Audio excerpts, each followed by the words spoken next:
आपका ऑडियो बंद है सुशील शंकर साहब की। ये सबसे बड़ा मुद्दा है। जी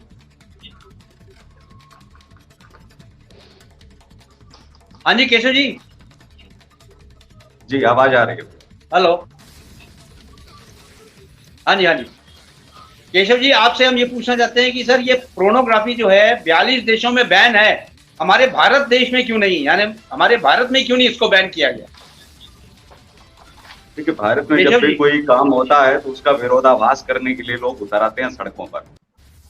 जब भी जी पौन के खिलाफ बोलते हैं तो फिर वो शास्त्रों का भी लोग हवाला देते हैं, फिर वो खजुराहों के मंदिर का भी हवाला देते हैं, फिर वो तमाम लोग जो है तरह तरह के मिल जाते हैं। फिर सवाल ये जी उठता है जी। कि फिर कांग्रेस के लोग कहाँ जाएंगे, फिर हाँ जी कांग्रेस हाँ जी। के जो है वामपंथी कहाँ जाएंगे। वो बेचारे अगर पोर्न जी जी नहीं जी देखेंगे तो वो मर जाएंगे। उनको ऐसे लगता है, जिस तरह के उनके जी। बयान आते हैं, ऐसे लगता है कि वो उनके जी जो हाँ है जी हाँ। जीवन का एक हिस्सा है, उनसे जो है सरकार वो उनका जी अधिकार छीन रही है। 42 देश जी हैं जी जिनमें ब्रिटेन पहला ऐसा देश अब बनने जा रहा है, और जी शायद जी अब जी जो है कानून उनका कुछ अड़चने उनकी आ रही थी। उस बीच में समस्या ये थी कि जी। हाँ 18 जी साल से अगर व्यक्ति हाँ कम हाँ। देख रहा है तो ये साइटों को कैसे पता चलेगा कि 18 साल से कम बच्चा देख रहा है। तो ये कैसे उन्होंने पता जो है चलेगा? किया है। जापान, बांग्लादेश नहीं और नहीं नहीं पता पाकिस्तान नहीं। जैसे देश भी जो है 8 लाख वेबसाइटें पाकिस्तान जी बैन कर जी जी। चुका है। बात इस्लाम की नहीं है, बात यह है कि हमारे बच्चों हाँ पर जी जो देखेंगे वो वैसा ही दुष्प्रभाव पड़ेगा। हाँ हमारे समाज में जी जो जी है लोग नशे के साथ साथ में जैसे एक लत जो है बनती जी जा जी रही है, वैसे ही पोर्नोग्राफी से जो ग्रसित लोग हैं वो एक बीमारी एक तरह हाँ से जी हाँ हम जी उनको दे रहे हैं, जी हम जी अपने यूथ को या लोगों को।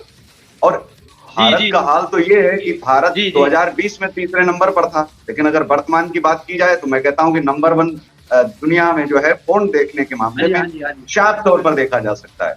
और ये तो जी भारत, जी जहां की संसद में, जहां लोकसभा और जी जी जी राज्यसभा में बैठ करके उनके सदस्य स्वयं जो है वो देखते हैं पोर्न हाँ साइटें, जी हाँ उनको जी पता है कि यहाँ तो कम से कम हाँ हाँ हम बख्श दें, ये लोकतंत्र का मंदिर है और यहाँ न देखें। जी कई जी बार तो ये देखा गया है कि मेट्रो स्टेशन पर चल जाता है वीडियो। कैसे चल जाता है?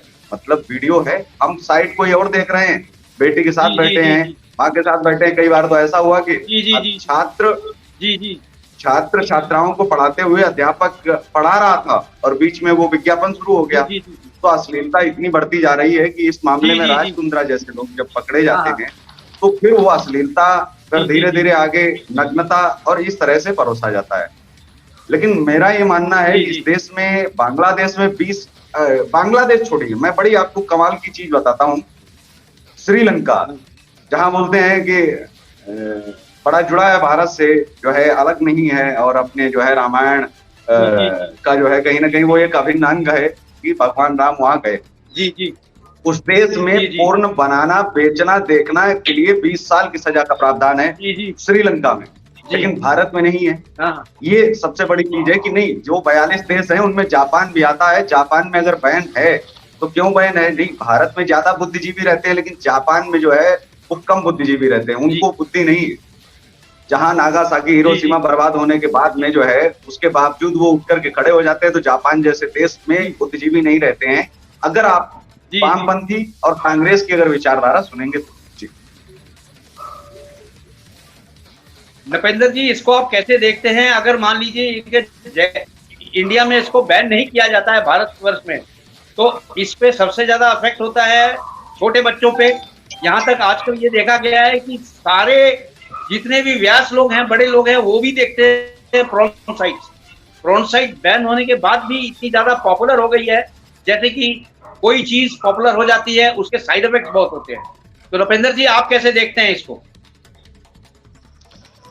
सर, देखा जाए तो प्राइमा फेसा ही तो क्या कहें इस बारे में, लेकिन डायरेक्टली मैं ये बात कहना चाहता हूं कि ऑन साइट्स तो एक हाँ धब्बा है हमारे समाज के लिए। जी क्योंकि ऑन साइट्स देखने के बाद में मानसिकता तो प्रभावित होती है, उसके बाद में इसका प्रभाव शारीरिक तौर पर भी बहुत बुरा प्रभाव पड़ता है।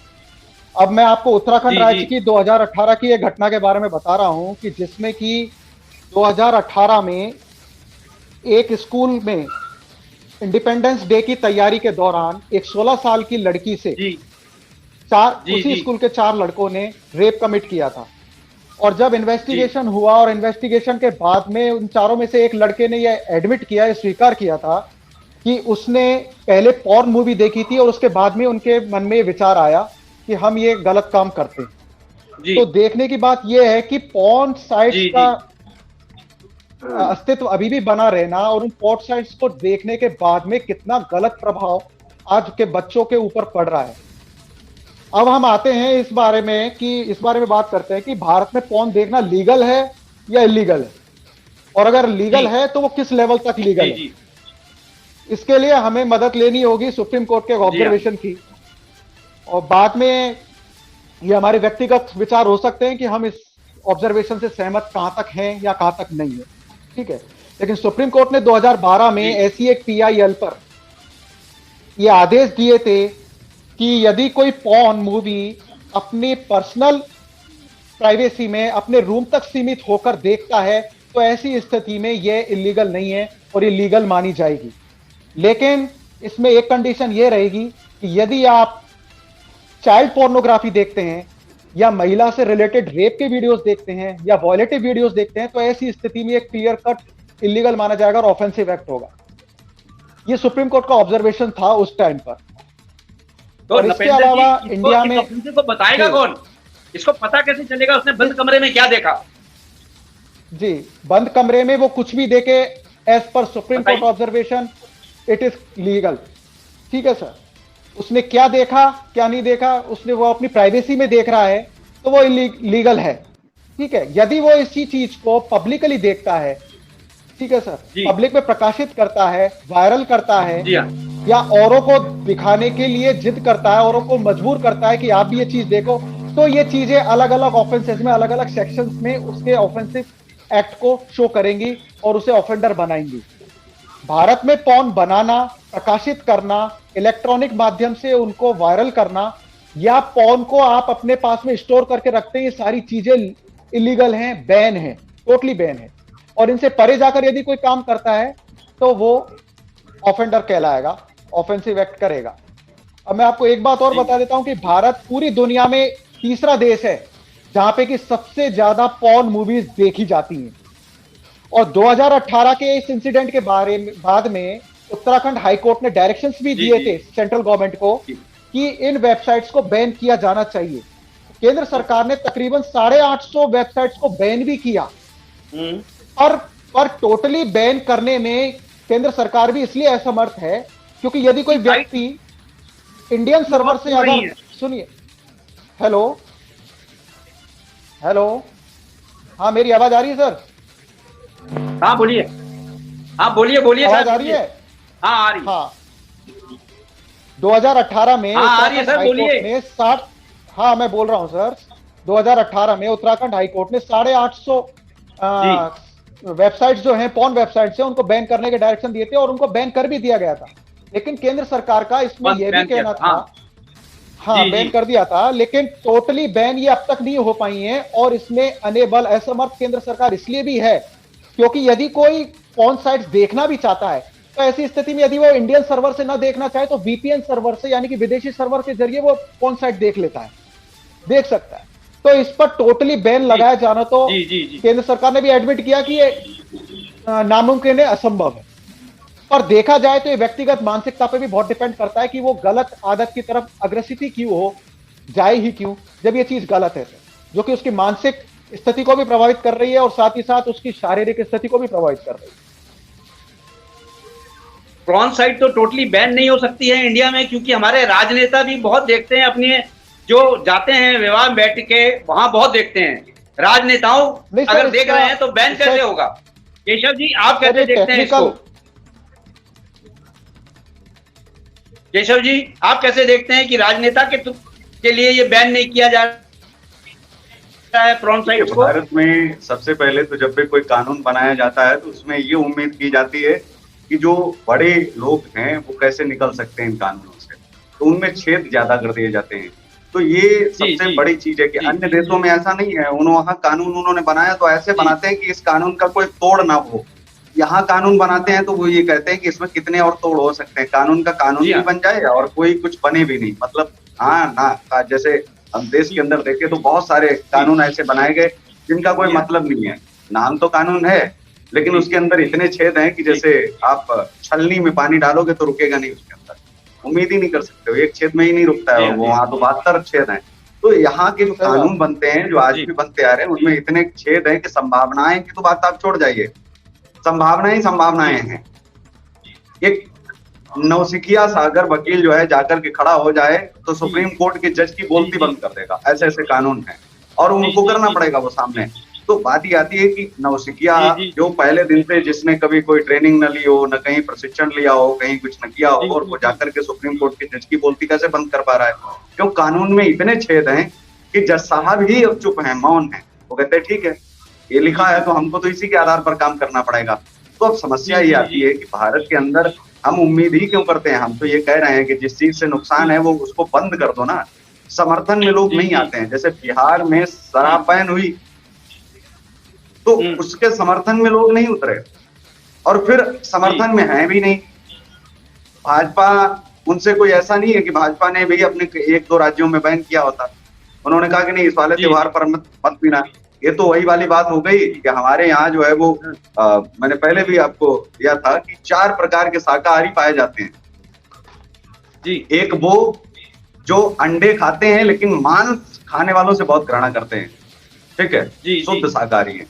दूसरे मछली खाते हैं, मुर्गा खाते हैं, लेकिन मंगलवार को नहीं खाते हैं। जो मंगलवार को खाते हैं वो उनको राक्षस के रूप में दिखते हैं। ये भी दूसरे वाले भी शाकाहारी हैं। अच्छा। तीसरे वाले वो खाते तीनों चीजें हैं, मंगलवार जो है वो नहीं मनाते हैं। वो मुर्गा खाएंगे, मछली खाएंगे, लेकिन मंगलवार नहीं मनाते हैं, लेकिन बड़ा नहीं खाएंगे कि बड़े जानवर का गोश्त हम नहीं खा सकते हैं। फिर वो कहते हैं कि हम तो मांसाहारी नहीं, हम तो मना रहे हैं इस चीज को, हम तो बड़ा मांस नहीं खा रहे हैं। चौथे वाले जो हैं वो मांसाहारी माने जाते हैं क्योंकि न वो मंगलवार मनाते हैं और वो खाते हैं तो खाते हैं, न वो छोटा मनाते हैं न बड़ा मनाते हैं। मैं ये कहता हूं कि जब आप कोई चीज कर ही रहे हो, अभी एक व्यक्ति कह रहा है कि नहीं 18 साल से ऊपर देख रहा है तो साहब ठीक है, क्यों ठीक है? जो चीज नहीं ठीक है उसको देखा ही क्यों जाए? मैं तो ये कह रहा हूँ जो चीज आप देख रहे हो, फिर आपके साथ में देख रहे हैं, 18 साल के बाद में आप देख सकते हो किसी चीज को, तो 18 साल की उम्र में शादी तो नहीं होती। 18 साल की उम्र में ही अपराध को ज्यादा बढ़ावा मिलता है। 18 साल की उम्र में तो छुड़वाया जाना बहुत जरूरी है। हाँ, कोई व्यक्ति ये उम्र की जाए कि 40 के बाद 45 के बाद आप देख सकते हो या 30 के बाद में, तो मुझे लगता है कि वो ठीक है। लेकिन 30 साल की उम्र, एक 20 साल से लेकर के 30 साल की जो उम्र है, ये बड़ी खतरनाक उम्र होती है। इस बीच में ही व्यक्ति अपराधी बनता है, इसी बीच में सब कुछ करता है, और लत भी बहुत जल्दी पड़ती है। बहुत सारे लोग, अगर किसी ने बुढ़ापे में शराब पी है तो वो उसने एक बार पी, दोबारा उसकी इच्छा नहीं होगी। लेकिन यहाँ जो है, जो चीजें, ये जो उम्र है, ये बड़ी ऐसी उम्र है, समझिए कोरे कागज की तरह, इस पे जो लिख दोगे मिटेगा नहीं, आप मिटा नहीं सकते हो। तो इस उम्र में ये देख लिया गया कि बालिग है, 18 साल की उम्र में आप बालिग हो गए, अब आप सब कुछ कर सकते हो। तो कुछ ऐसी भी चीजें रखनी चाहिए कि आप बहुत कुछ नहीं कर सकते हो। कुछ मामलों में वोट डालने का अधिकार हो गया है, लेकिन मुझे लगता है कि बहुत सारी चीजों पर प्रतिबंध ये होना चाहिए कि उसका उम्र से कोई लेना देना न हो। और मैं तो ये कहता हूँ कि सीधे क्यों नहीं बैन हम कर सकते हैं? बात हम हिंदू राष्ट्र की कर रहे हैं, लेकिन हमको पोर्न देखना है तो ठीक है, अब एक तरफ पूजा करेंगे, एक तरफ पोर्न देखेंगे, उसमें फिर समस्या क्या है? एक चैनल ही लॉन्च कर दो सीधा सा, फिर 18 साल से कम वाले अपने घर में लगवाएंगे, पेड आप कर दीजिए और वो अपनी प्राइवेसी बना के उसको देखेंगे, उसमें क्या समस्या है? फिर तो इसको पूरी तरह से आप लीगल जो है आप कर दीजिए। जो चीज साइटों पर दिख रही है, वेबसाइट पर दिख रही है, उसको आप चैनल के रूप में तब्दील कर दीजिए। तो कम से कम ये भी चीजें देखी जानी चाहिए। बहुत सारे देश जहां ये सब हो रहा है, वहां समस्या क्या है? वहां उनके आय के साधन स्रोत जो है वो बहुत कम, तो ऐसे में वो इसको जरिया बनाते हैं, और वो भारत जैसे देश में जहां पूरी मार्केट है और यहाँ से वो पैसा कमाई करते हैं, तो वहां अरबों खरबों करोड़ों का जो है कारोबार कर रहे हैं, और हमारे देश को क्या दे रहे हैं? एक बीमारी, एक लत जो सबसे बुरी है। मैं ये कहता हूं दावे से कि जिस प्रकार जो है बलात्कार जितने आते हैं, और इन बलात्कारियों के मोबाइल की हिस्ट्री कभी अगर देखी जाए, तो ये चीज अगर कोई वकील कह दे सुप्रीम कोर्ट तक वो केस लड़े, और ये चीज अगर आए कि क्या इसने पोर्न देखा है, तो मैं ये दावे से कहता हूँ कि 100% वो व्यक्ति हर रोज जो है देखता होगा, जितने भी बलात्कारी। तो समाज में अगर एक भी बलात्कारी पैदा हो रहा है, उसको अगर कुछ भी, ये बीमारी है, इसको भारत से दूर करने का उपाय भारत सरकार ने सोचना चाहिए।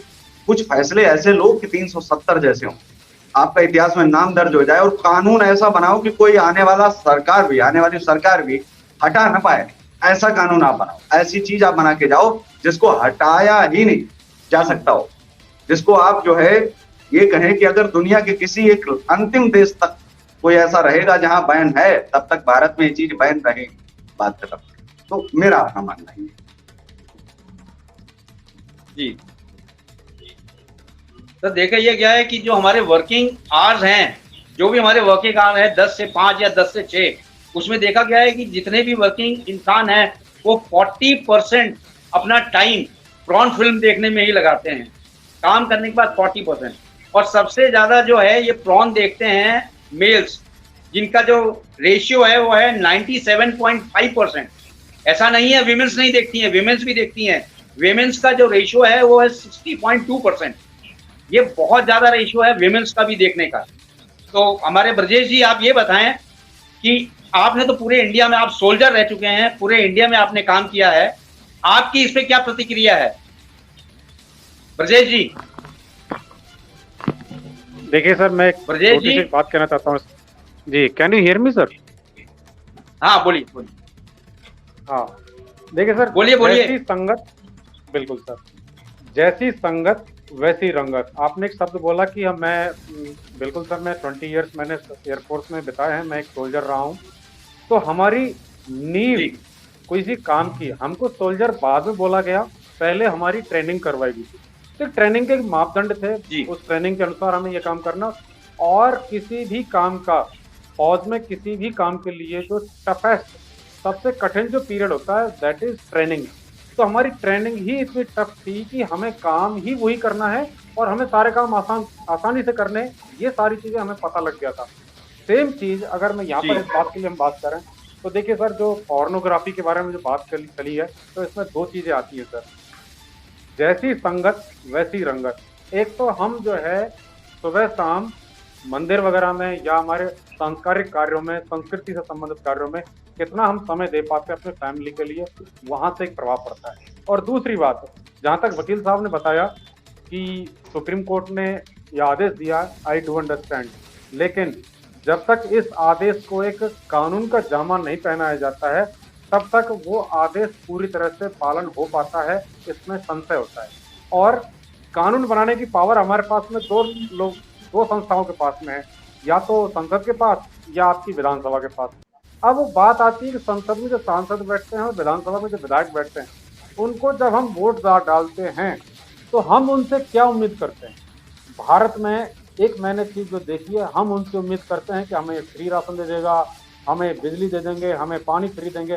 सॉरी, हमें उनसे उम्मीद करनी चाहिए और हमें ये उसी व्यक्ति को वोट देना है जो बेस्ट कानून लेके आए। बेस्ट कानून का मतलब है कि हमारी विधानसभा में अगर ये पोर्नोग्राफी है, पॉर्न साइट्स हैं, इससे रिलेटेड अगर आप बेस्ट कानून लेके आते हो और वो कानून लेके आते हैं, देन ओनली वो एक नेता माना जा सकता है। अदरवाइज हमारे देश में होता क्या है कि ज्यादातर सरकारें, उनकी जो मैनिफेस्टो होता है, उनका जो एजेंडा होता है, अभी आप देख लीजिए राजस्थान में चुनाव आने वाले हैं, मध्य प्रदेश में चुनाव आने वाले हैं, आपके छत्तीसगढ़ में चुनाव आने वाले हैं। इनका सर आप मैनिफेस्टो निकाल के देखिए, इनके मैनिफेस्टो में टफ कानून का कौन सा वो बात है, जबकि बेसिक काम ही विधायक का बेस्ट लॉ बनाना है, क्योंकि इनको बोला ही लॉ मेकर जाता है। ये they are the law maker, और लॉ मेकर का काम यह है कि बेस्ट कानून बना के देना।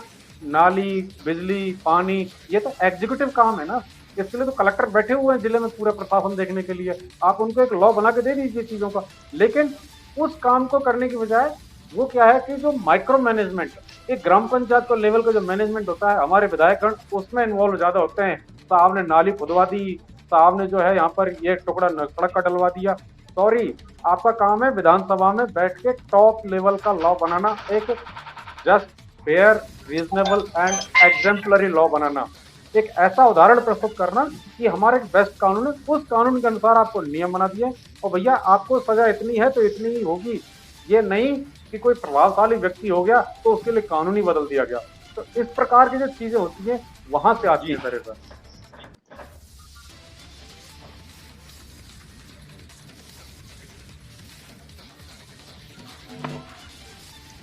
नपेंद्र जी आप मुझे ये बताइए कि इस तरह से जो साइटें विधानसभा में लोग देखते हैं बैठ के, विधानसभा में देखना कि जायज है, जो इतना पैसा गवर्नमेंट खर्च करती है, हम लोग खर्च करके उनको बैठाते हैं कि आप हमारे संसद में जाके ये काम करें, ये संसद में पकड़े जाते हैं कि भाई ये प्रॉन फिल्म देखते हुए पकड़े गए।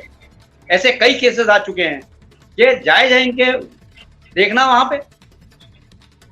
इनको क्या टेंशन है? पब्लिकली तो सर आप कानून को भी उठाकर देख लें तो पब्लिकली तो ऐसी चीजें देखनी ही ऑफेंसिव है सर, देखा ही बिल्कुल भी नहीं देखा जा सकता है जी। और मैं इस बात को फिर से कहता हूं कि जो जी। बात गलत है उसे गलत ही ठहराया जाना चाहिए और ये टोटली बैन होनी ही चाहिए, क्योंकि जैसा कि सेंट्रल गवर्नमेंट स्टैंड ले चुकी है हाई कोर्ट के सामने, ऑनरेबल जी। सुप्रीम कोर्ट के सामने कि हम इन्हें टोटली बैन कर ही नहीं सकते हैं, और इनको बैन करते हैं जी। तो अगले दिन फिर से क्या कहते हैं ये नेट पर अवेलेबल हो जाती है। अगर कोई पर्सन जी। इनको इंडियन सर्वर के थ्रू नहीं देख पा रहा है तो वो उनको वीपीएन विदेशी सर्वर के थ्रू देख लेता है। लेकिन देखने की बात यह है जी। फिर यदि जी। कोई व्यक्ति यदि पोर्न साइट्स को सर्च कर रहा है वीपीएन नेटवर्क के जरिए भी, तो भी ऐसी कोई व्यवस्था होनी चाहिए, जैसा कि भी कहा कि एक लॉ आना चाहिए, कानून बनना चाहिए, एक ऐसा कॉरिडोर बनना चाहिए कि कोई आदमी यदि पोर्न सर्च कर रहा है तो उसे वो मिले ही नहीं एट एनी कंडीशन, ठीक है। और यदि कोई अपनी प्राइवेसी में देखे वो एक अलग बात है, लेकिन इस तरह से विधानसभा में देखना या पार्लियामेंट में देखना, विधानसभा में देखना, ये तो बिल्कुल ही नैतिकता के खिलाफ है, सभी सिद्धांतों के खिलाफ है, और खासतौर से उन लोगों के द्वारा जो कि खुद कानून बनाने के लिए चुने गए। क्या होगी सर इसके बारे में तो ऐसे नेताओं की सबको मानसिकता पता क्या होगी है, जिनकी मानसिकता ही खराब है।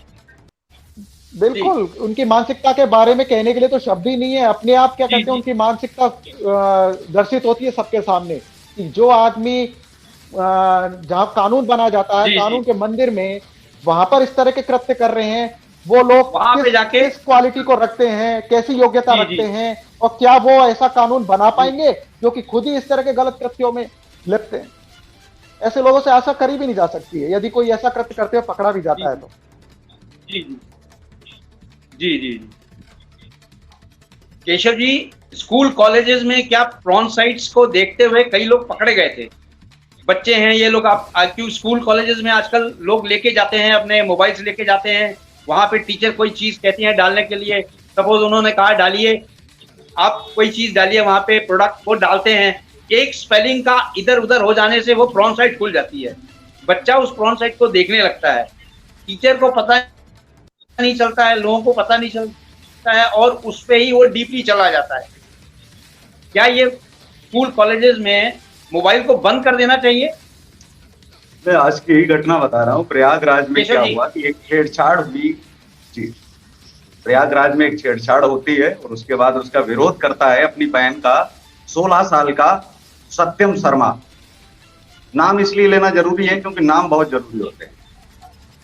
सत्यम शर्मा जब विरोध करता है तो फिर मामला रफा दफा करवा दिया जाता है, क्योंकि लड़की के साथ छेड़छाड़ करता है, और वो जो लड़का है उसके बाद में उस लड़के जब घर आता है तो उसके बाद में जो उसका जिसने छेड़छाड़ की थी उस तरफ से उसके पिता रहे होंगे जी, और वो मुस्लिम है जी, प्रधान भी गांव के, तो उन्होंने उसको पीट पीट कर मार डाला। आज की ही घटना है, मैं बता रहा हूँ जी। 15-16 साल उम्र उसकी लड़के की है जो मारा गया है। उसने अपनी बहन के लिए आवाज ये उठाई कि ये गलत हो रहा है, ये छेड़छाड़ आप जो कर रहे हो वो गलत है। विद्यालय में समझा दिया गया। मैं ये समझता हूं कि ये जो प्रवृत्ति है कहां से आई, कहीं ना कहीं से तो आई। छेड़छाड़ एक अलग विषय हो गया जिसमें विरोधाभास जो है झलके, लड़की ने बताया होगा तभी तो विद्यालय को पता चला होगा। छेड़छाड़ का मतलब है कि रेप का प्रयास सीधा सा, उसमें कोई ये होना ही नहीं चाहिए। 17 साल का वो इसलिए लड़का बच जाता है क्योंकि निर्भया का बलात्कार जो है करने के लिए उम्र का कोई वो नहीं होता है, लेकिन उसको उसके बलात्कारियों को फांसी तभी मिलेगी जब वो 18 साल के होंगे जी। अगर वो 17 साल 11 महीने 29 दिन के हैं या 30 दिन के हैं वो छूट जाएंगे, मिलाडी छोड़ेंगे, न चाहते हुए छोड़ेंगे, छोड़ना पड़ेगा क्योंकि 17 साल का बलात्कारी है। बलात्कारी मैं कहता हूं चाहे वो 3 साल का हो, चाहे 10 साल का हो, 12 साल का हो, लटका दो उसको फांसी पर। समस्या क्या है? उसको जीवित रख करके क्या करना चाहते हो? आखिर वो कौन से समाज में जो है भला करने वाला है जो बलात्कारी है, फिर बाकियों को क्यों नहीं छोड़ा? 17 साल वाला जो बलात्कारी है उसको आपने छोड़ दिया और बाकी के लोग जो है छूट जाते हैं, तो क्या निर्भया को असली इंसान मिला क्या? सबसे बड़ी चीज ये है। और आगे वो बलात्कार नहीं करेगा, इसकी क्या मिलावट जो है इसमें, या फिर संविधान कहीं पर लिखा है कि वो आगे बलात्कार नहीं करेगा, 17 साल के बालक को छोड़ दिया जाएगा, तो वो तो मासूम है, अबोध है, उसने तो ये अज्ञानतावश कर लिया। गुप्तांगों में सरिया घुसेड़ देता है, जो सुनने में और देखने में ही अपने आप जो है बिल्कुल अलग लगता है, बीभत्स बिल्कुल। ये 17 साल का बच्चा हत्या कर देता है और ऐसी जगह ऐसे ऐसे काम करता है जिसको आप पढ़ेंगे, मुझे लगता है पूरा आप कहेंगे कि इंसाफ नहीं मिला निर्भया को। दोषी कौन है? संविधान दोषी है। दोषी कौन है? इसके लिए हमारे राजनेता दोषी हैं, उन्होंने आवाज तक न उठाई। जो 17 साल का बच्चा जीवित है, मैं तो ये कह रहा हूँ कि इस देश में हम रह रहे हैं, हमें इस बात पर शर्म आती है। अगर 17 साल का 16 साल का बलात्कारी कोई अगर बच्चा जी रहा है तो मुझे शर्म है कि मैं हिंदुस्तान में हूँ, इसमें कहने में मुझे कोई गुरेज नहीं है। शर्मिंदा हूं इस चीज पर कि हमारे देश में हमारे जो है जितने भी सैनिक हैं वो गोली खाते हैं, बाहर की लड़ाई से तो लड़ लेते हैं, बाहर की लड़ाई युद्ध में अपनी जान दे देते हैं, बलिदान अपना देते हैं, तो इस चीज के लिए कि नहीं यहाँ बलात्कार करने वाला 17 साल का अगर है तो उस मासूम को छोड़ दिया जाए, मासूम हो गया। और जिसके साथ गलत हुआ है उसका क्या? जहां गोली खाई जाती है वहां तो कभी ये तय ही नहीं हुआ कि नहीं युद्ध क्षेत्र में ये चीज जो है जायज है कि भाई नहीं उम्र इतनी होनी चाहिए। वहां तो 8-8 साल के हमारे बच्चे जो है कट गए, उन्होंने अपने गर्दनें जो है कटवा दी, लेकिन झुके नहीं। 13 साल की उम्र में तोरण का किला वीर शिवाजी ने जीता, तो वो उदाहरण क्यों नहीं बन सकते? एक्चुअली हम बनाना नहीं चाहते, क्योंकि अगर 13 साल की उम्र में शिवाजी, दयानंद सरस्वती, विवेकानंद पैदा होने क्यों बंद हो गए? इसलिए बंद हो गए कि हम भगत सिंह चाहते हैं, लेकिन भगत सिंह अगर पोर्न फिल्में देखेगा चुपचाप बैठ करके एक कोने में जाकर के, वो क्या बताएगा? ये उम्र ऐसी होती है कि इस उम्र में आप खुद जी चुके हैं तो आपको उम्र के बारे में ज्यादा अनुभव होता है, क्योंकि आप उसका एक्सपीरियंस कर चुके हैं, तो आप इस उम्र के बारे में ज्यादा जानते हैं। उस वाली उम्र से बेहतर है कि वो बच्चा उतना नहीं जान सकता, वो छिपाएगा, सब कुछ करेगा, लेकिन आप उस उम्र के बारे में इसलिए बेहतर जानते हैं क्योंकि आप उस उम्र से निकल के आप आए हैं। तो मुझे लगता है कि जब आप उस उम्र से निकल करके आए हैं तब तो आपको ज्यादा पता होना चाहिए कि कैसे एक अनुशासित जो है किसी का जीवन रह सके, इसके लिए कैसे शिष्टित जो है वह व्यक्ति रह सके, इसके लिए हमें क्या प्रयास करने चाहिए। जैसे मंदिर की बातचीत कर रहे थे ब्रजेश जी, मंदिर तो हम तब जाएंगे जब हमारे सामने विकल्प न होगा। हमारे सामने विकल्प है ना पोर्न देखने का, हम क्यों मंदिर जाएंगे? विकल्प ही नहीं है कोई, तो हमें जाना पड़ेगा। विकल्प है मोबाइल तो हम चला रहे, नहीं तो हम अपने परिवार में लगे हों। अगर मोबाइल जब चलाने का या उसमें कोई चीज देखने का विकल्प नहीं होगा तो दिन भर में हमें कंटेंट न मिलेगा मोबाइल में, हम दिन भर क्या करेंगे? कुछ नहीं करेंगे, एक साइड में रख देंगे, कितना भी स्मार्ट क्यों ना हो, उसमें हम कुछ ना कुछ देख रहे हैं, हर पल कंटेंट आ रहे हैं, हर सेकंड कंटेंट अपलोड हो रहा है। तो बात ये है कि हमारे सामने वो जब विकल्प बनाया जा रहा है तो हम पुराने रूढ़िवादी विचारों पर क्यों चले? क्योंकि हम तो मानते हैं कि वो तो सब पुरानी रूढ़िवादी चीजें हैं, उनका तो मानना नहीं है। सिनेमा में एक दिखाता है कि शक्ति वाले शो दिखाता है कि नहीं इसमें तो शक्ति है जी, ठीक है, दूसरी तरफ वो उसका विरोध भी करते हैं, मतलब खुद ही खंडन करते, खुद ही बनाते हैं, तो कमाई उनकी दोनों तरफ से आ रही है। एक बना रहा है जय जय जय बजरंगबली, दूसरी तरफ दिखा रहे हैं सीआईडी में कि नहीं ना तो भूत होते हैं, ना प्रेत होते हैं, ना ईश्वर होता है, वो दिखा रहे हैं और चीजें। तो ठीक है, आप एक चीज तय कर ले सिनेमा की दिखाना क्या है। आखिर बच्चों को आप भ्रमित कर रहे हो, या तो एक चीज दिखाओ कि नहीं, या तो शक्ति नहीं दिखानी है तो शक्ति दिखाओ, नहीं दिखानी है तो मत दिखाओ। तो एक चीज को नहीं देखा जा रहा है, मेरा ऐसा मानना है। दूसरा, हमारे लिए बड़ा चीजें, अगर बहुत ज्यादा चीजें जिम्मेदार हैं, वो है विज्ञापन। और सबसे खतरनाक अगर मैं कहूं कि दावे से कि इस देश में सबसे बड़े आतंकवादी अगर हम देखें कि वो कौन है, वो हैं हमारे जो है सिनेमा जगत के, जिनको हम नायक अधिनायक कहते हैं। मैं कहता हूं आतंकवादी से तो बचने की है उम्मीद, इनसे बचने की उम्मीद कतई मत करिए। क्यों? कानून ये है कि आप जुआ नहीं खेल सकते हो, लेकिन वहीं दूसरी तरफ शाहरुख खान जी कहते हैं बिल्कुल खुल करके खेलो, आओ हमारे साथ में रम्मी हम खेलते हैं, क्योंकि हम भी संडे खा लिए, तुम भी खा लियो, तुम भी उधर से खेलो, हम भी खेलते हैं। तो जुआ जो डिजिटल हो रहा है वो कैसे अवैध है अभी तक? जी, उसको भी तो अवैध होना चाहिए ना। तो बात ये है कि हमारे दोहरे कानून बने हैं, इनके लिए दोहरी व्यवस्थाएं हैं। जो जुआ सीधे खेला जा रहा है वही अगर डिजिटल में खेला जा रहा है, वहां भी तो हार जीत का है, या तो वहां पर हार जीत नहीं, पैसे भी लगाने हैं, फिर जोखिम पर भी खेलना है। तो बात तो वही आ गई कि आप सावधान तो कर रहे हैं, तो वो तो गांव में भी जो जुआ चल रहा है उसमें भी तो लिखा जाता है कि नहीं आप अपनी जिम्मेदारी पर खेलेंगे, सावधान तो वहां भी किया जा रहा है। तो समस्या ये आजकल बढ़ती जा रही है कि दोहरे संविधान जो कानून हैं वो कैसे हैं। अगर कोई बच्चा जो है वो काम करता है सिनेमा में तो वो गलत नहीं है, वो कंटेंट बनाता है तो गलत नहीं है, लेकिन एक बच्चा जो है मेहनत किसी दुकान पर करने लग जाए मजबूरी बस, तो वो गलत है, क्योंकि वो तो अपराध है। बच्चा श्रम नहीं कर सकता, अच्छा वो वहां क्या कर रहा है, वो भी तो श्रम ही कर रहा है। तो श्रम क्या, श्रम कैसा है, मतलब जिसका हमें पारिश्रमिक दिया जा रहा है वो श्रम की ही गिनती में आना चाहिए। वकील साहब हमारे साथ में जुड़े हैं, श्रम तो उसे ही कहा जाएगा, चाहे वो कठिन हो या फिर वो सरल हो, श्रम तो श्रम ही है। जिसके एवज में हमें पारिश्रमिक दिया जाए, जिसके एवज में हमें पैसा मिले, उसे हम श्रम कहते हैं। हमने तो यही परिभाषा पढ़ी है। नहीं जी, सिनेमा में काम करोगे तो वो श्रम नहीं माना जाएगा, फिर क्या माना जाएगा? तो वकालत क्या श्रम नहीं है या अपना कर्म नहीं है? अगर कोई दुकान पर काम कर रहा है केवल, वो गलत कैसे है? तो भारत के संविधान में मैं तो ये समझता हूँ कि हर पन्ने में इतने छेद हैं, मैं तो ये सोचता हूँ कि पढ़ कैसे लोग लेते हैं, कौन सा कानून पढ़ के आते हैं, क्या चीजें जो है करते हैं यहाँ करके। इतने छेद हैं कि हर शब्द में छेद है, हर कानून में छेद है, और एक नहीं है, हजारों गलतियां हैं। गलतियों का अगर पुतला है, गलतियों की कोई सबसे बड़ी पुस्तक है कोई दुनिया में, तो भारत का संविधान। इतनी गलतियां तो किसी में निकल ही नहीं सकती हैं। मैं तो कहता हूं कि इतनी गलतियां बुरे से बुरे दुष्ट राक्षस में भी नहीं निकलेंगी जितनी गलतियां संविधान में, और बिल्कुल हैं, हर कानून में जो है गलतियां हैं। उनकी चीजें आप देख लीजिए। अभी का एक केस है जिसमें अभी अमरमणि त्रिपाठी उत्तर प्रदेश के छूट गए हैं। कहा जाता है कि वो केवल 17 महीने जेल में बंद रहे, और उन्होंने जो गलत किया था उसके लिए उनको आजीवन सजा मिली थी। आजीवन सजा याफ्ता मुजरिम को ये कहा जाए 17 महीने की बिना पर कि अच्छे चाल चलन की वजह से 17 महीने में चाल चलन देख लिया। अरे यहाँ तो बहू 10 साल तक घर में काम करती है, तब भी उसको सर्टिफिकेट न देती इस चीज के लिए कि वो जो है उसका चाल चलन ठीक है या वो इतनी बढ़िया है। 17 महीने में कैसे प्रशासन को पता चल गया? मतलब सरकार के आदेश पर छोड़ा जा रहा है। एक बलात्कारी जिसको आजीवन सजा मिली है उसको कम से कम 8-10 साल तो काटने दो आप, लेकिन नहीं, 17 महीने में आपने तय कर लिया। तो कानून में छेद है ना। फिर बाकी के जो मुजरिम है जिनको आजीवन पड़ी है, जिन्होंने गलत किया, उनको भी बाहर करो।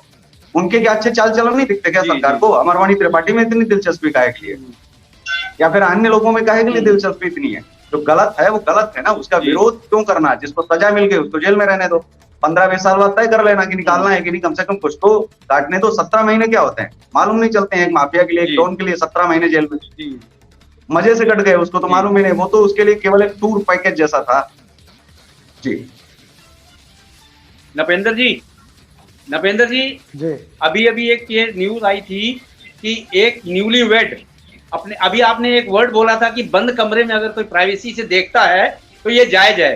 एक न्यूली वेड अपने बंद कमरे में हस्बैंड अपनी वाइफ को प्रॉन फिल्म दिखाता है, और वो प्रॉन फिल्म दिखाता है, उसने लेडी ने कभी वो प्रॉन के बारे में सोचा भी नहीं था कि इस तरह की चीजें भी हो सकती हैं। उसने देखा तो उसकी मानसिकता पे ऐसा प्रभाव पड़ा कि वो एक तरह से पागल सी हो गई। जब पागल सी हो गई तो उसका क्या है, बेसिकली मानसिकता पे प्रभाव पड़ना ही बहुत खतरनाक होता है। तो इस तरह से उस लेडी को इमीडिएटली हॉस्पिटलाइज किया गया। हॉस्पिटलाइज करने के बाद वो लेडी जो है कोमा में चली गई। जैसे आपने जो बोला ना कि हम बंद कमरे में देखना ही प्राइवेसी है, तो क्या एक इंसान दूसरे इंसान को अगर दिखाता है तो यहाँ प्राइवेसी खत्म नहीं होती है?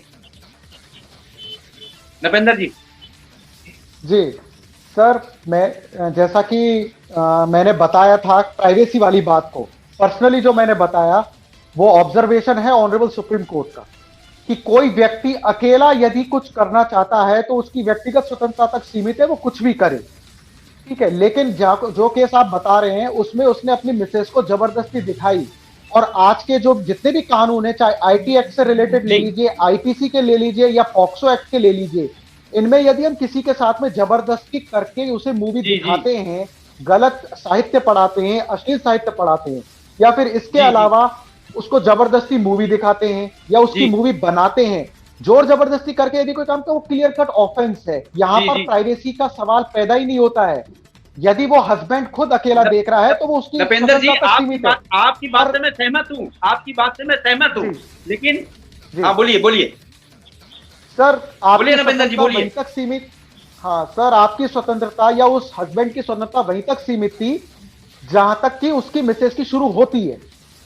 यदि वो देखता है तो वो अपनी इच्छा को अपनी मिसेज पे नहीं थोप सकता था, बिल्कुल भी नहीं थोप सकता था।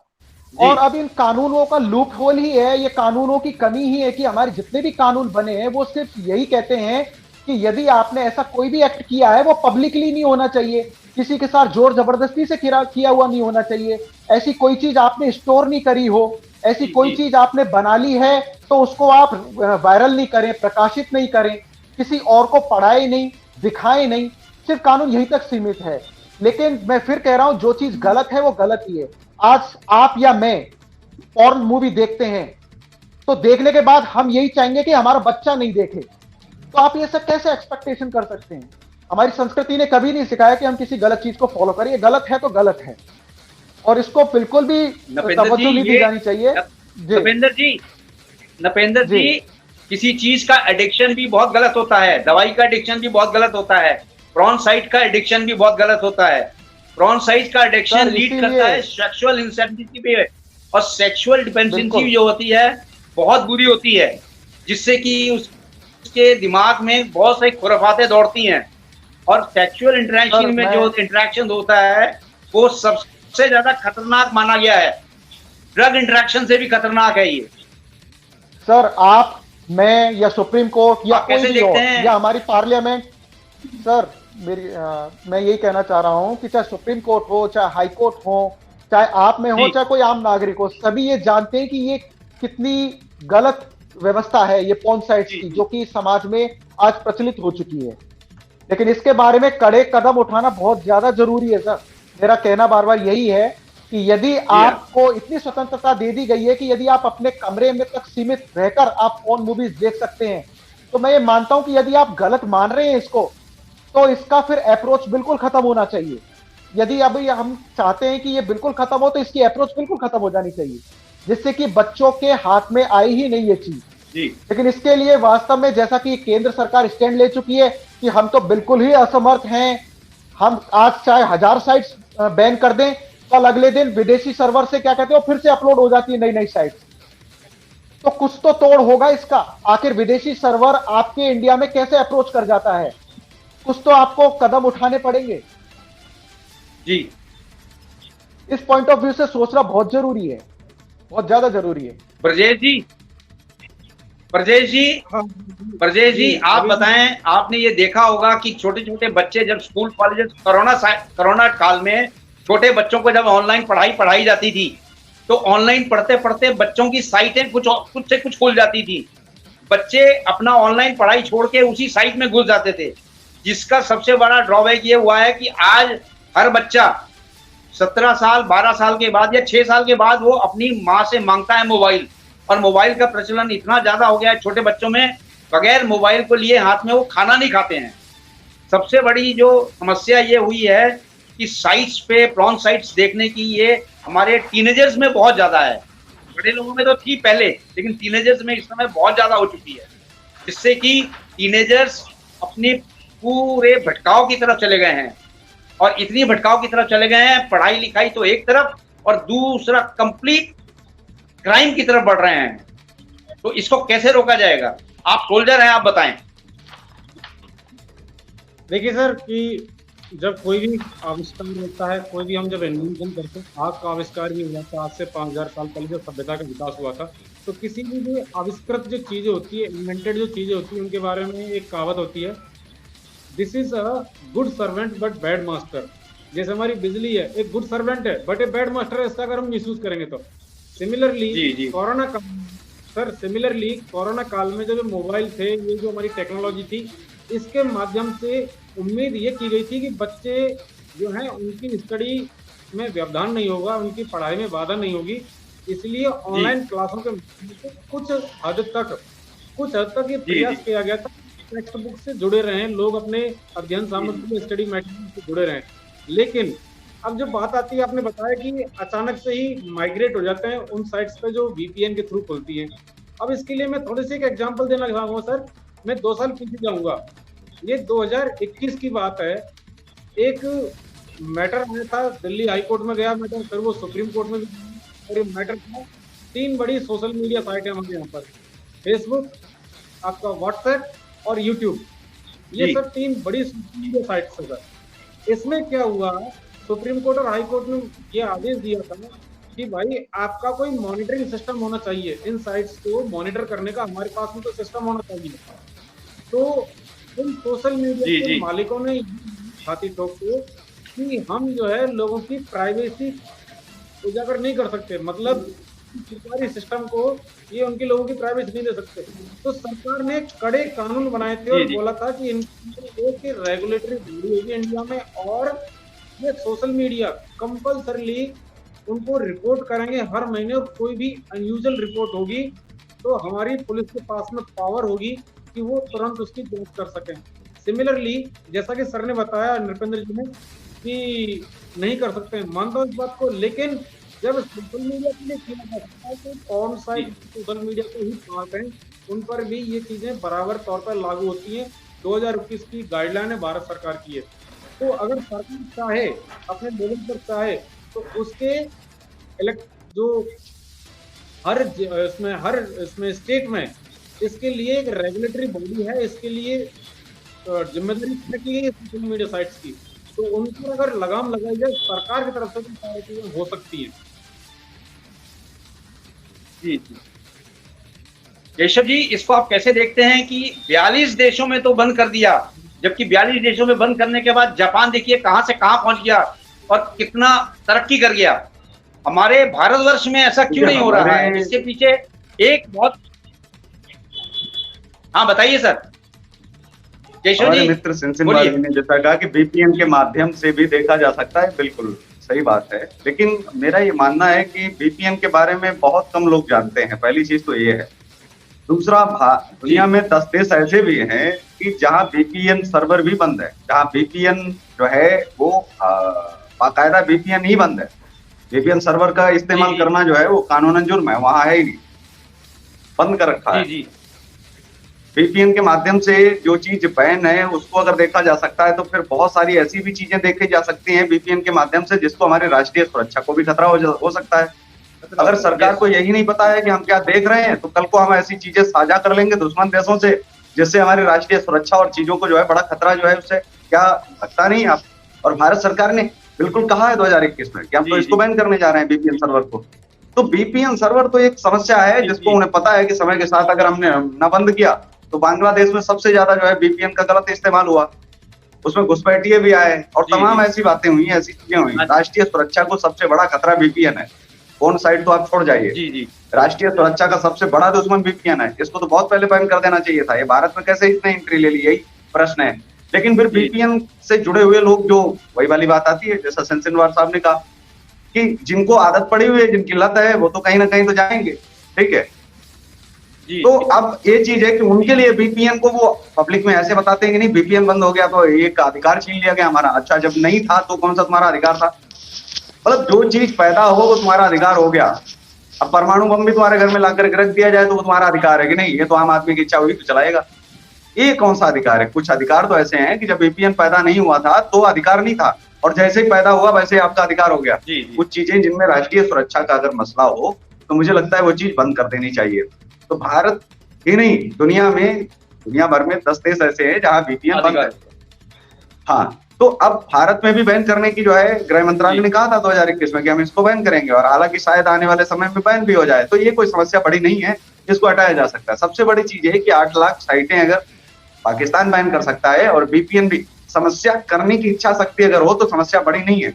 लेकिन इंतजार करते करते उनकी लत पड़ जाएगी, ये चीज हम देख रहे हैं। हमें आज जैसे इंटरनेट की लत पड़ गई तो हम इंटरनेट में उलझ गए। बहुत सारे ऐसे देश हैं, ऐसा नहीं है, बहुत सक्षम देश हैं जिन्होंने अपने मोबाइल चलाने बनाने हर चीज का एक वो कर रखा है कि नहीं इतना ही आएगा। 128 रुपए में जब 1 GB मिल रहा था तो सुकून से थे ना। एक मोबाइल को दे दिया जाए कि इतना ही अगर मिलेगा तब भी तो उनको चलाएंगे, तो क्या उस समय जो है नहीं चला रहे थे? अगर स्पीड बढ़ गई है, चीजें बढ़ गई है, ठीक है, आप पढ़ाई के लिए इस्तेमाल करिए तो वो केवल पढ़ाई की साइटों को और चीजों को ही केवल उसमें इस्तेमाल कर पाए अगर नेट लगाया जाए। तो सरकार को कुछ नियम अगर बनाने पर अगर आ जाए और उतारू हो जाएगी, नहीं ये चीज बनानी है और इसको बाकायदा सुरक्षित। तो आज हम टेक्नोलॉजी अगर बनाते जा रहे हैं, सुरक्षित भी नहीं है, तो फिर इस टेक्नोलॉजी का क्या फायदा है? ऐसी विज्ञान का हम क्या करेंगे? इससे तो बढ़िया हमारा पुराना प्राचीन भारत ही ठीक है। नए भारत के साथ हम इसलिए जी रहे हैं कि जो पुराने में असंभव था वो संभव हो सके, इसके लिए हमें नया भारत चाहिए। हमें नई दुनिया तब चाहिए कि जो पुराने में हम नहीं कर सकते थे वो चीज करें। अगर बीमारियां फैल रही हैं अभी भी तो फिर फायदा नहीं है। बीमारियां न फैलें इसके लिए हम चाहते हैं कि विज्ञान में ऐसी खोज हो। विज्ञान अगर बीमारियां खोज रहा है चाइना की तरह, कोरोना फैलाने वाली चीजें खोज रहा है, तो ऐसा विज्ञान जी। को मैं प्रणाम करता हूँ दूर से कि भैया चले जाओ, ऐसे विज्ञान को नहीं आना चाहिए। जी जी लेकिन विज्ञान में अगर कहीं ना जी, कहीं जी। हल निकल रहे हैं, समस्याओं का समाधान हो रहा है, तो ऐसे विज्ञान का स्वागत है, क्योंकि वो विज्ञान है। जी, तो दो चीजें देखनी जो है पड़ेगी हर जगह। ये सबसे बड़ी बात है कि लोग स्वीकारते नहीं है, भ्रमित इतना हो चुके हैं, उनको पता ही नहीं चलता है कि सच क्या है झूठ क्या है। हमारे बहुत सारे मित्र कहते हैं कि कौन से वाले चैनल पर देखें जी, जी। तो ये खबर सच है। अब ऐसी ऐसी खबरें चल रही हैं, उनमें हेडलाइन ही ऐसे ऐसे परोस दे रहे हैं कि हमें तो यकीन नहीं होता, उसके आगे क्वेश्चन मार्क लगा दिया। संजय दत्त जिस समय पकड़ा गया, उस जी, समय जी। एक अखबार में खबर छपी कि संजय दत्त के पास से AK-47 के साथ में इतना ड्रग्स से पकड़ा गया, और आगे उन्होंने जो है वो विस्मयबोधक चिन्ह लगा जी, दिया।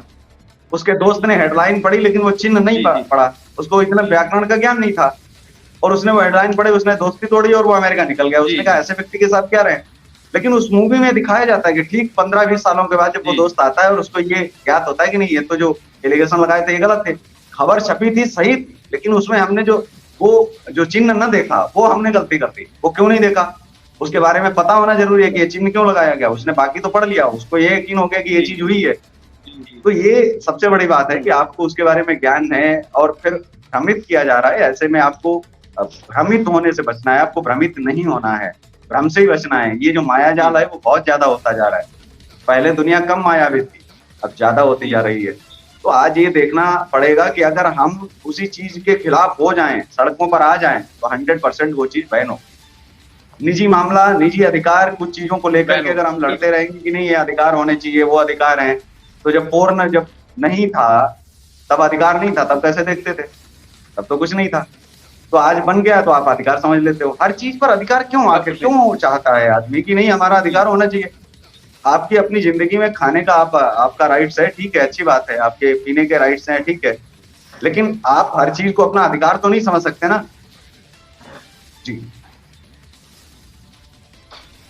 नपेंद्र जी, ये देखा गया है कि एनजीओ बहुत काम करती हैं हर चीज को समझाने के लिए, लेकिन आज तक कोई ऐसी एनजीओ मेरे नजर में नहीं आई है कि जो इस तरह से जो साइट्स हैं उसके बारे में लोगों को आके समझाए, आगे समझाए। क्या आपकी नजर में कोई ऐसी एनजीओ है या कोई ऐसी संस्था है नपेंद्र जी? सर मेरी नजर में तो ऐसी कोई एनजीओ है नहीं जो कि इस तरह की इच्छा शक्ति रखे, पर इच्छा ना शक्ति है, ना डेवलप करना, आएगी, ना बनेगी। सर वही मैं कह रहा हूं क्यों? कि इसके ये पीछे इच्छा सबसे बड़ा शक्ति, राज ये है कि सर हाँ बोलिए मैं ये कहना चाह रहा हूं कि ये एक इच्छा शक्ति है। जैसा कि अभी इसी बात का जिक्र किया कि वीपीएन वाली बात को अगर हम खत्म करना चाहें, वीपीएन नेटवर्क को, तो वो कर सकते हैं। और अब आपने एनजीओ का उदाहरण दिया, तो यदि कोई एनजीओ इस पर गंभीरता से ले तो ये गंभीर विषय है, और चाहे तो इस इच्छा शक्ति को डेवलप करके इस संबंध में आवश्यक कदम उठा सकती है। आप किसी भी एनजीओ के नहीं, आप किसी भी एनजीओ के एजेंडा में ये चीज नहीं देखेंगे, किसी गवर्नमेंट ऑफ इंडिया के एजेंडा में नहीं देखेंगे, आप राजस्थान के एजेंडा में नहीं देखेंगे, स्टेट वाइड एजेंडा में नहीं है कि हम इस तरह से लोगों को करेंगे। ऐसा कहीं कुछ नहीं है, क्योंकि इसके पीछे क्या है? हाँ, इच्छा शक्ति नहीं है, लेकिन इच्छा शक्ति कहां से डेवलप होगी? आपका विल पावर मजबूत होना चाहिए, आपका कंट्रोल होना चाहिए, तभी तो आप इच्छा शक्ति डेवलप करेंगे। वो इच्छा शक्ति तब डेवलप होगी जब आप खुद इसके कॉन्सिक्वेंसेस, इसके परिणामों के बारे में गंभीरता से विचार करेंगे। ये चीज आखिर किस स्तर तक आपको बर्बाद कर सकती है, आपका भविष्य खराब कर सकती है।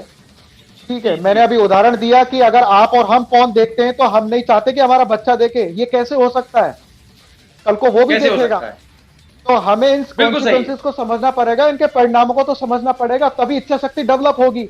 यदि आज मैं समझता हूं कि ये चीज गलत है, तो ये मेरी ड्यूटी बनती है कि मैं इसको ना करूं, और फिर ऑटोमेटिकली ये जीन्स हैं, ये जीन्स एक पीढ़ी से दूसरी पीढ़ी में जाते हैं। अगर मैं कुछ गलत कर रहा हूं तो वो मेरा बच्चा भी आगे जाके गलत करेगा कैसी न कैसी भी। बिल्कुल सही है, इस बारे में तो कितनी गंभीरता से सोचा जाएगा तभी इच्छा शक्ति डेवलप होगी। किसी को पढ़ाने या सिखाने से ये बात नहीं होगी। अगर आप बच्चों को बोलेंगे कि जी नपेंद्र जी, अगर आप बच्चों से बोलेंगे कि भाई आप इंटरनेट पे मत जाएं, इंटरनेट पे ये चीजें मत देखें, तो बच्चा जरूर देखेगा। क्यों? क्योंकि जरूर आप देखेगा, जिस चीज को ज्यादा मना करेंगे उस चीज को ज्यादा देखेगा। बिल्कुल, आप बिल्कुल सही कह रहे हैं, बिल्कुल सही कह रहे हैं। लेकिन हमारी पेरेंट्स की भी ये जिम्मेदारी बनती है कि उसे बताना पड़ेगा कि वहां पर इतना दलदल है, यदि उस दलदल में आपने एक बार पांव डाल दिया तो दलदल फिर आपको बाहर नहीं निकलने देगा जीवन में। ये सिखाना एक पड़ेगा, बार इसकी दलदल में जिम्मेदारी तो जरूर बनती है। गिरेगा, एक बार दलदल में जरूर बिल्कुल। जाएगा, वो देखेगा, नहीं सर, वो जाएगा, बिल्कुल सही देखेगा। बात है। बिल्कुल। अब हमारा विचार आज की डिबेट का यही है कि ये दलदल रहे ही क्यों, ये दलदल इंटरनेट पे जी, क्यों जी। मिले, और इसके लिए तो फिर हमारी जी, जी। सरकार को ही ये जिम्मेदारी संभालनी पड़ेगी कि इस दलदल को जड़ से साफ करे वो, बिल्कुल जिससे कि सही। हमारे बच्चे को ऐसा कोई मिले ही नहीं वहां पर सोर्स, या फिर कोई स्रोत मिले जी, ही जी, नहीं कि जी, वो जी। जाकर इस दलदल में फंसे। हालांकि जी, हमारी जिम्मेदारी, हम बिल्कुल समझाते सही। भी हैं, हम गुड टच बैड जी, टच के जी। बारे में समझाते हैं, हम लिव इन रिलेशनशिप के बारे में जी, जी। समझाते हैं बच्चों को, हम और जी, भी कई जी। बुराइयों के बारे में समझाते हैं, यौन शिक्षा के बारे में जी, जी, समझाते हैं कि बेटा ये चीज सही है। तो हमें इस चीज के भी बारे में बताना तो चाहिए, जी। लेकिन फिर भी प्राइम जिम्मेदारी, जो प्राइम ड्यूटी है, वो गवर्नमेंट ऑफ इंडिया की है, भारत सरकार की है कि वो इस तरह की चीजों को वेबसाइट से हटा दे। हालांकि ठीक है, मान लिया सुप्रीम कोर्ट ने कहा ये आपकी पर्सनल लिबर्टी है, आप अपने तक सीमित रखिए पर किसी और को मत दलदल में डालिए, लेकिन फिर भी अगर जी, जी। देश को बचाना है, एक हमारी युवा शक्ति को बचाना है, तो इसके लिए ये काम करना जी, बहुत जी। जरूरी है कि इसके लिए बहुत ही गंभीर कदम उठाए जाएं, जिससे कि ये अस्तित्व से बिल्कुल इसका अस्तित्व खत्म हो जाए। जी, जी। ब्रजेश जी, ये देखा गया है कि जो मेल है 91% देखता है प्रॉन साइट्स, और लेडीज जो हैं, विमेन, वो देखती हैं 60.2%। ये रेशियो भी नियर अबाउट मिलता जुलता है। लेडीज थोड़ा कम देखती हैं, जेंट्स थोड़ा ज्यादा देखते हैं, लेकिन देखने की प्रवृत्ति दोनों की है, दोनों की प्रवृत्ति देखने की है, देखते हैं। अब जब तक ये बैन नहीं होगा तब तक ये देखते जाएंगे। और इसके बाद क्या है, मेंटल डिप्रेशन और मेंटल प्रॉब्लम्स बहुत ज्यादा डेवलप करती हैं। अब अगर आप देखें तो मेंटली हैरेसमेंट भी बहुत ज्यादा होते हैं। मैं थोड़ा सा ब्रजेश और जी, ये आप चीज के बताएं। लिए रोकूंगा भी, मैं एक 10 सेकंड लूंगा। सबसे बड़ी चीज हाँ, ये प्लीज, है कि प्लीज। जैसे सनातन की बात की जाए, मैं हमेशा करता हूँ, बहुत सारे लोग हमें टोकते भी हैं और कहते हैं कि बात तो करनी चाहिए, जरूरी जी, है। जी। जैसे मैंने तलाक पर जब चला था तो मैंने कहा था कि तलाक इसलिए हमारे यहाँ नहीं है क्योंकि तलाक होना ही नहीं चाहिए कि जहां से डोली एक बार उठी है तो आरती ही उठेगी उस घर से। उसकी वजह जी। अगर आप देखेंगे कि इस पर विज्ञान क्या कहता है, तो ये कहते हैं कि अगर एक के साथ संबंध अगर आपका रहेगा, बाकी अवैध क्यों संबंध इनको कहा गया, अवैध क्यों है? विज्ञान की नजर से देखें कि आपने एक के साथ जी, जी, दूसरे से जी। बनाया, दूसरे तीसरे पता है नहीं, अब पता चले कि कल को अगर वो आपको बीमारी लग गई, एड्स आपको हो गया, तो मतलब आप तो भले ही आपको नहीं पता है लेकिन आपकी वजह से दूसरे के साथ तो हो गया ना गलत। हो मतलब गया। ये तो फिर वही वाली चीज है कि आपने उसके जीते जी पूरी जिंदगी छीन ली, लेकिन पता तो दोनों को नहीं है। 4 जगह न जाएं, अगर हम जाएंगे, ऐसी चीजें करेंगे, पता लगे कि आज क्या है, आज तलाक का मुद्दा चल पड़ा है, कानून बना दिया इसलिए कि स्वतंत्रता चाहिए, जीवन में अनुशासन नहीं, जिंदगी से मतलब ही नहीं है, जीना नहीं चाहते। पहले तो जीने के लिए बनाए जाते थे नियम, अनुशासन में रहोगे तो जिंदा रहोगे, ये चीज सिखाई जाती थी। जी। एक पति के साथ इसलिए रहना है कि दूसरे की बीमारी ना परोसते तू, और फिर तुझे अगर जी, शादी जी। नहीं करनी है तो दूसरे से शादी क्यों करे? मतलब एक के साथ जी, जी। विज्ञान में ये हुआ है ना कि एक से अधिक अगर आपके संबंध हैं तो आपको ये एड्स हो सकता है, और होता ही है। जी। फिर सुरक्षा अगर सावधानी ना बरतें, पता लगे कि एक से तलाक हुआ, दूसरे से हुआ, तीसरे से हुआ, पता चले एड्स हो गया, उसके बाद में जितने बाकी के आप हैं, मतलब आप तो एक चलती फिरती मौत आप घूम रही हैं या घूम रहे हैं। बांट रहे हैं। लेकिन आप चाहते हैं कि नहीं, हमें कानून से जो चीज मिली है वो एक कानून और एक अनुशासन, धर्म और संविधान में ये अंतर है कि संविधान हमें हमारे अधिकार इतने दे देता है कि हम अधिकारों के चक्कर में अपनी जिंदगी तो खराब कर ही रहे हैं, लेकिन दूसरों की भी जिंदगी खराब कर रहे हैं।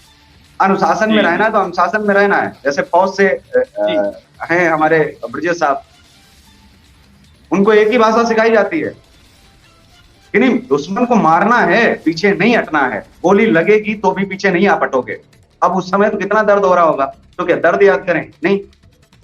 नहीं हटना है तो नहीं हटना है, देश के लिए जान देनी है, तो इससे बड़ा तो कुछ हो नहीं सकता है। और ये संविधान हमें मरने के प्रति प्रेरित नहीं कर सकता। दुनिया का कोई साहित्य, सिनेमा हमें मरने के लिए हमारे अंदर पैदा जो भाव हो राष्ट्र के प्रति, मरने का भाव, जो मैं हमेशा कहता हूँ, वो कोई भी दुनिया की पुस्तक पैदा नहीं कर सकती। वो हमारे अंदर अपने आप आता है, वो तब आता है जब हम राष्ट्र से प्रेम करते हैं, अपने आप को वैसा बनाते हैं। राष्ट्र के प्रति मरने के लिए तैयार खड़ा हुआ शख्स हमेशा जो है इन सब कुरीतियों का विरोध करेगा, और ये सब कुरीति हैं।